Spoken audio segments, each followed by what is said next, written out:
whatever stage of life that we're in, the fundamentals we're going to talk about will make a measurable difference for you, but you're going to have to decide what's right for you. So all I'm trying to tell you is, today, think of this as a second opinion. Think of this as the most important subject of your life, even though you may not have made it that way. Think of it as something that isn't a should, but a total what? A must to master, because if you master this, everything else you can dream of is available to you. And if you fail to master this, everything else goes to the wayside. I mean, I meet people all the time in relationships and they want relationship therapy, and I say, you know what you gotta do? You gotta exercise, you gotta work out, you gotta lose some weight.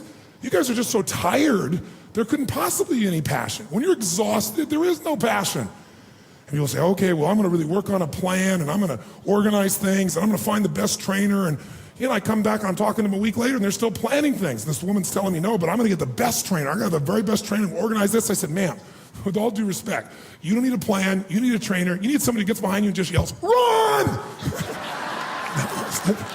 Move! You don't need this long plan, you just gotta move. You know, we're living in a society where nobody moves anymore. What do we like today? How do people get injured today? They don't get injured smashing into people, playing football and anything else. They get injured typing, right? You know, picking up a pencil. That's how people get hurt today, because we don't use everything anymore. We live in a box.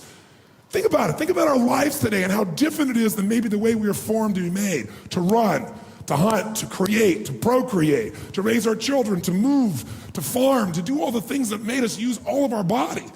Today, what do? You wake up and you have this box life. You have a box breakfast, right? You get in your box car, you drive to your box office, you load up a box elevator. You don't use the stairs, of course, right? You go to your box office where you type on a box, talk on a box, right? Go into a box room for meetings, right? Sure enough, got a little box you can type on, listen to music on, box, have your box lunch, drive your box home, or get in the train or subway, and another box home, get home to your box, and then turn on the box, type on a box, message on a box, and maybe go get a cylinder to change your state, right? Maybe. And most people's idea of exercise in our society today is fill the tub, pull the plug, and fight the current. That's the world we live in today. And so it's not hard to figure out why we're getting fat and why we're feeling kind of tired and why we're building up acid in our system, consuming foods that have nothing alive in them anymore, where everything is denurtured and everything is chemicalized or radiated. So it can feel overwhelming. But I think if we got back to our common sense and if we were really committed, we could make it all work. And what I'm trying to say to you is really simply this morning. I'm gonna take the morning and not talk to you about how to do this. We're gonna figure out why to. Because 80% of success in anything is psychology and 20% is mechanics. It's the beliefs you have that are guiding your decisions. Listen, if you make a different decision, will you take different actions, yes or no? Yes. If you take different actions, will you get different results, yes or no? Yes. So this day is about some new decisions. Some decisions about what you're gonna believe about health and energy, how important it's gonna be from you from now on. What's gonna be a must for you versus a should for you. And it's not gonna be a day about giving everything up. So those of you who stop breathing while I'm talking about that, I'll give you a little clue. Now, if you met me when I was 25, that's what everything was. Everything was give everything up, right? Because I was a masochist, I was extreme. But thank God I met my wife, Sage, right?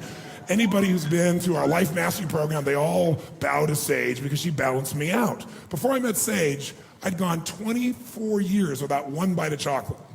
24 years. I didn't eat ice cream, I didn't eat anything. And then I met her. And here's this woman who's just beautiful, mentally, emotionally, spiritually, physically.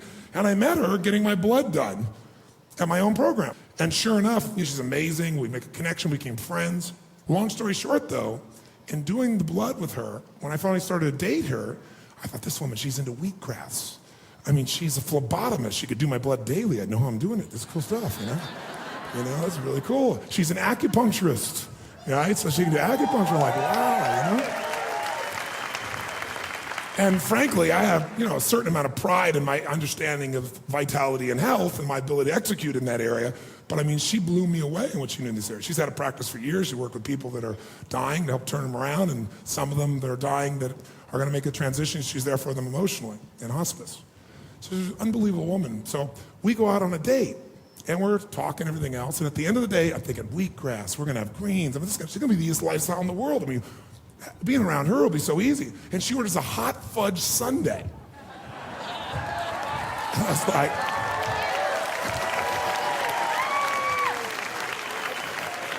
I looked at her and I said, "What are you doing?"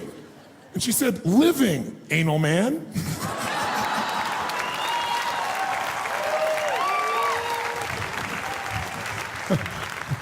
And I said, "Are you crazy or insane?" She goes, "Everything's in balance. You don't have to be so extreme every single moment of your life." She goes, "Here's my theory. It's called zig and zag." She goes, "I zigged. I live this stuff 90% of the time, but I give myself the chance 10% of the time to play and enjoy." I was like, ooh, I didn't like that at all. Playing and enjoying, right? Food should not be entertainment. Because, you know, it took an unbelievable amount of discipline to create the changes and momentum in the other areas of my life, and I applied it here too. But fortunately, I've matured a little bit, and now I have ice cream every now and then, and I have just about everything every now and then because I want to be with my wife. And it's actually put a balance in my life. There's actually a relaxation, there's an enjoyment. When I'm doing things that are healthy, I enjoy being healthy because it doesn't feel like I haven't do this, it's because I'm choosing to. And I know I always have the freedom to choose something else. But I choose the vast majority of the time those things that give me more energy, because once you feel this kind of vitality in your body, you never want to go back.